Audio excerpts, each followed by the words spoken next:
சொந்த ஊர் வந்து பாராஞ்சி, அரக்கோணம் மட்டும் ராணிப்பேட்டை மாவட்டம் பாராஞ்சியில் ஒரு சின்ன கிராமத்தை சேர்ந்தவன். அப்பா அம்மா படிக்கல, விவசாயி. அதுவும் வந்து பாராஞ்சின்னா இங்கே கழனி வந்து பார்த்திங்கன்னா ஒரு 2 கிலோமீட்டர் தள்ளி தான் இருக்குது. போயிட்டு வரதுக்கு சிரமமாகுதுன்னு அங்கே தான் இருந்தோம். அங்கே தான் வந்து ஊருக்குள்ள வந்து படிச்சுட்டு போனோம்.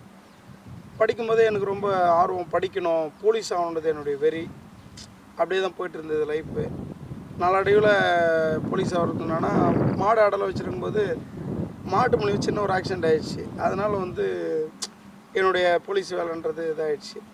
ஸோ ஆக்சிடெண்ட்னா ஒரு ஒரு ஆர்மிக்கு போகணும், ஒரு போலீஸ் போகணும், சின்ன தையல் இருக்கக்கூடாது. ஸோ மெடிக்கல் பாடி வந்து ஃபிசிக்கலாக மெடிக்கலாக கரெக்டாக இருக்கணும். ஓகே. ஒரு மாடெல்லாம் குத்திடுச்சு, என்ன பால் கறக்கும்போது குத்திடுச்சு. அதனால் அப்படியே ஸ்டாப் பண்ணிட்டேன். +2 படிச்சிருக்கேன். மேற்கொண்டு என்ன பண்ணேன், சரி விவசாயம் பார்த்துட்டு ஒரு கல்யாணத்தில் உட்காந்து ஸ்டேஜில் சாப்பிட்ருக்கும்போது போய் உட்காந்து சாப்பிட்றேன்னு வச்சுங்களேன், முன்னால் யாருன்னா படித்தவங்க வாத்தியார் இருந்தால் சாப்பிட்டு இருந்தான்னு வச்சுக்கோங்க, எடுத்து வைக்கும்போது எனக்கு அசிங்கமாக இருக்கும். எல்லாம் பேர் சொல்லுவாங்க, ஏன் நீ சினிமாவுக்கு போகக்கூடாது அப்படின்ற மாதிரி வரும்போது நமக்கும் வந்தது. சினிமானா பெரிய கோடீஸ்வரங்க தான் நடிக்கிறாங்க, நம்ம எல்லாம் ஏற்பட்டெல்லாம் போக முடியுமா அப்படின்னு ரொம்ப இதாக இருந்தேன். அப்புறம் ஒரு நண்பர் மூலிமா போயிட்டு இன்றைக்கி 11 படம் பண்ணியிருக்கேன். மனோபாலா சார், யோகி பாபு, இப்போ ரஜினி படம் லேட்டஸ்ட்டாக ஜெயிலரில் ஃபைட் சீன் பண்ணியிருக்கேன். நிறைய படம் பண்ணியிருக்கேன். நானும் பேய் தான், ஒருமழை 4 சாரல், மௌனமழை, பாரதபுரம், எல்லா ஹீரோ ஃப்ரெண்டு, குணச்சித்திர நடிகர். நல்லா இது கிடச்சிது. போயினே இந்த கொரோனா வந்த பிறகு அப்படியே ஸ்டாப் ஆயிடுச்சு. மெட்ராஸ்லேயே தங்கி எல்லாம் வேலை பார்த்துட்டு இருந்தோம். லாக்டவுன் போட்டாங்க, இருக்க முடியல, அதோட ஊருக்குள்ளே வந்துட்டோம். இங்கே வந்துட்டு அப்படி இப்படி போயிட்டே இருந்தேன். ஃபேமிலி ரன் பண்ணது ரொம்ப கஷ்டம். கல்யாணம் ஆகி 4 பிள்ளைங்க எனக்கு. பிள்ளைங்களையும் படிக்க வைக்கணும். கம்பல்சரி கல்வி என்பது மாநிலங்களை கடந்து போனாலும் கல்வி ஒன்றே ஒன்று உயர்த்தும் சிறக்கும். என் பிள்ளைங்களை வந்து கான்வெண்ட்டில் படிக்க வைக்கல, கார்பரேட் ஸ்கூல் தான் படிக்க வச்சேன். டியூஷனு சேர்க்கலை, என்கிட்ட போதிய இது இல்லை. அதிலே ஃபஸ்ட் கிளாஸாக படித்தாங்க எல்லோரும். ஒருத்தர் கூட ஃபெயில் கிடையாது. என் பிள்ளைங்க நல்லா படித்தாங்க. பெரிய வந்து பிஇ இன்ஜினியரிங் முடிச்சுட்டு HTCA கம்ப்யூட்டர் முடிச்சுட்டு ஒர்க் பண்ணுறான். பெரிய அதேமாதிரி பிஇ இன்ஜினியரிங் முடிச்சு HTCA கம்ப்யூட்டர் முடிச்சு சாஃப்ட்வேர் இன்ஜினியர் ஆகும், ஐடியில் ஒர்க் பண்ணுறான். 3வது ஆள் அதே மாதிரி தான், நல்லா படிச்சுட்டு +2 முடிச்சுட்டு DMLT முடிச்சுட்டு இப்போ ஒரு ஹாஸ்பிட்டலில் ஒர்க் பண்ணுறான். 4வது ஆள் வந்து BL சேர்த்துருக்கேன். இருக்கும்போது முதல் விஷயம் எந்த துறைக்கு போனாலும், அது நாடகமாகட்டும், சினிமாவாக இருக்கட்டும், எது வேணா இருக்கட்டும், ஒருத்தர் வளர்ந்து வரும்போது கூட இப்போ டிப்டாப்பாக ஒருத்தர் வரேன், நான் யார் போவேன், என்ன மாதிரி ஆளுங்கப்பா, முதல்ல அது பேசுகிற விஷயம் கம்யூனிட்டி. அவர் என்ன கேட்டார், பார்த்திபா நீங்கள் என்ன ஆளுங்க, என்ன சார் கேட்க, எனக்கு சிரிப்பு வந்துச்சு. உள்ளுக்குள்ளே ஒரு மாதிரி ஆயிடுச்சு, எனக்கு அப்படியே சை ஆயிடுச்சு. என்னடா இது நல்லா பேசினா பழகினாரு. ஒரு 3 படம் நமக்கு ஷூட் கொடுத்துருக்காரு, நல்ல கேரக்டர் கொடுத்துருக்காரு, நல்லா நடிச்சிருக்கோம். மற்றவங்க மாதிரி நம்ம நீட்டாக ட்ரெஸ் பண்ணுறோம், நீட்டாக போகிறோம், படிச்சிருக்கிறோம். இருந்தாலும் கம்யூனிட்டி பற்றி கேட்குறாங்களேன்னொன்னே சிரிச்சிட்டு நான் எதுவுமே சொல்லலை. கேட்டதுக்கு நான் சொல்லவே இல்லையா அப்படின்னாரு. சொல்கிறேன் சார் அப்படின்னு சொல்லிட்டு நான் எதுவுமே சொல்ல கிடையாது. எனக்கு ஒரு மாதிரி ஆயிடுச்சு. எல்லா இடத்துலையும் அந்த கம்யூனிட்டின்றதை பார்க்குறாங்க.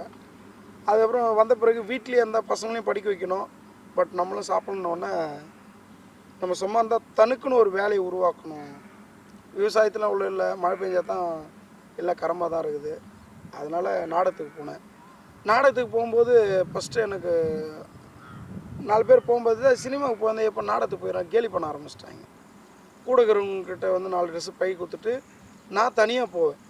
பஸ் ஏறி யார்கிட்ட நீ பேசக்கூடாது, நான் அரக்கோணத்தில் வந்து பேக் வாங்கிக்கிறேன் அப்படின்னு இங்கேருந்து அவருக்கு கொஞ்சம் காசு கொடுத்தா தான் அவர் எடுத்துன்னு போவார். அப்படி போயிட்டு தான் போய் பண்ணது. அப்போ பார்த்திப்பா கூத்துக்கு போய்கிறான் மாதிரி, சினிமாவுக்கு போச்சு கூத்துக்கு போய்கிறாம அப்படி எனக்கு கேவலமாக பேசினாங்க.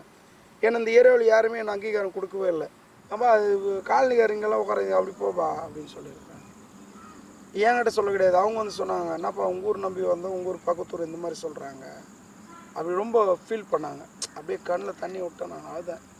என்னடா இது, நம்ம ஒரு படிச்சிருக்கிறோம், ஒரு இதுலையும் இருக்கிறோம், இந்த மாதிரி ஒரு அங்கீகாரம் இல்லாமல் இந்த மாதிரி பேசுகிறாங்களேன்ட்டு. கூட இருக்கிறவங்க வந்து பேசும்போது அவங்களும் அழமாட்டாத குறையாக சொன்னாங்க. இந்த மாதிரி சொன்னபோது ரொம்ப கஷ்டமாயிடுச்சு எனக்கு.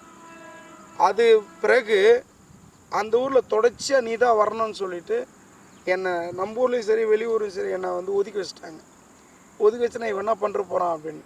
இன்றைக்கி நம்ம ஊரில் எந்த ப்ரோக்ராம் வந்தாலும் என்ன எல்லாம் பண்ணுறதே கிடையாது, நீ தான் பண்ணணும் அப்படின்னு உயர்த்தது என்னுடைய கலை தான், என்னுடைய முயற்சி, என்னுடைய தன்னம்பிக்கை, என்னுடைய தனி வழி தைரியம் தான் என்னை இந்த அளவுக்கு கொண்டு வந்து வச்சுருக்கு உண்மையாகவே. இப்போ நான் ஒரு ஸ்டேஜில் ஒரு பர்ஃபார்மன்ஸ் பண்ணுறேன்னா அது மற்றவங்க சொல்லியில்லை, பேசுகிறவங்க 1008 பேசிகிட்டே இருக்கட்டும். இப்போ நம்ம ஒரு பாதியில் போயிட்டே இருக்கோம், வயலில் ஏதோ ஒரு மாட்டு சாணம் போட்டிருக்குது, இல்லை ஒரு சகடு இருக்குது, நம்ம அது மேலே பட்டால் தான் நம்ம வாசனையாக இருக்க போகுது. நம்ம அதை வந்து காலில் மிதிச்சுட்டு அதையே பார்த்துட்டு இருந்தால் நம்ம இலக்கு ஸ்ட்ரைட்டாக கோட்டைக்கு போகணும், இல்லை வெளியே போகணும், நேரில் போகணும், உயரணும் அப்படின்னு நம்ம முயற்சியில் போயிட்டுருக்கோம். நம்ம இதெல்லாம் வந்து தேவையில்லாத இதில் போன மட்டும் நம்ம சிந்தனைகள் செதறிச்சேன்னா நம்ம இலக்கு வந்து வெற்றி அடைய முடியாது, நம்ம போகிற இடத்த போய் சேர முடியாது. நான் தன்னம்பிக்கையாக கலையை நம்பினேன். கலையினால் இன்றைக்கி சினிமாவில் நல்ல பேராக நடிச்சிட்ருக்கிறேன், இந்த நாடக உலகத்தில் நல்ல மாதிரி நடிச்சிட்ருக்கிறேன். உண்மையாகவே எத்தனை வருஷமாக ஏன் நாடகம் நடிக்கிறீங்க? இப்போ நீங்கள்? நான் 10 வருஷமாக நடிக்கிறேன். 10 வருஷமாக நடிக்கிறேன். ஆமாம். இந்த 10 வருஷத்தில் என்னென்ன வேஷம் போடுவீங்க நீங்கள்? ஆண் வேடம் தான் போடுவேன்.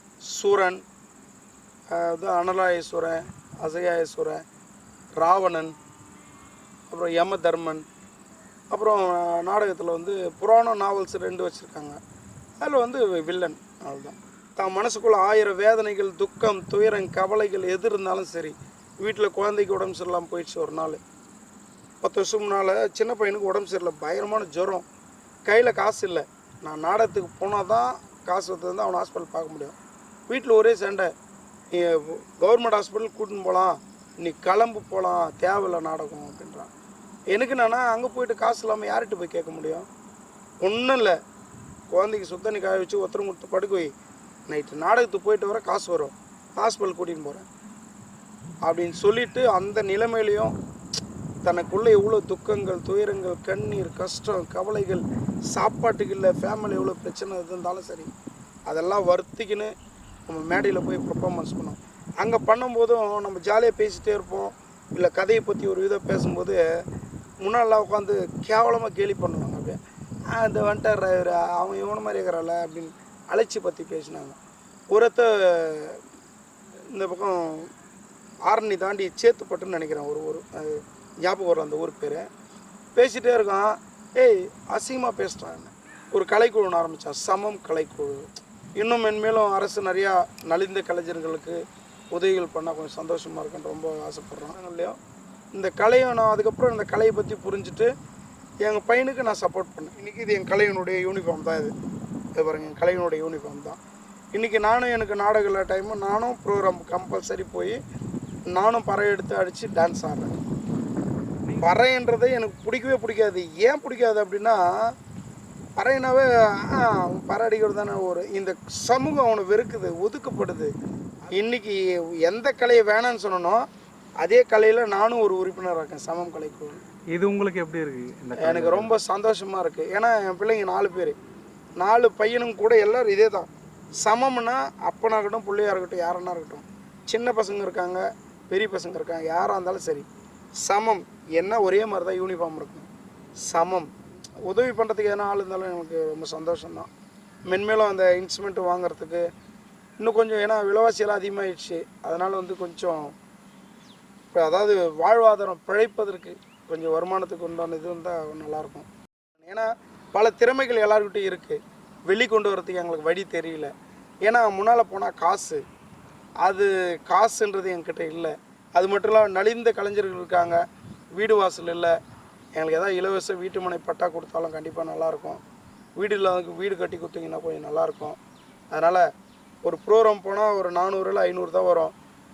இதை வச்சு இந்த காலத்தில் சாப்பாட்டுக்கு ரொம்ப விலைவாசி அதிகமாகிடுச்சு, அதனால் பிழைக்க முடியாது.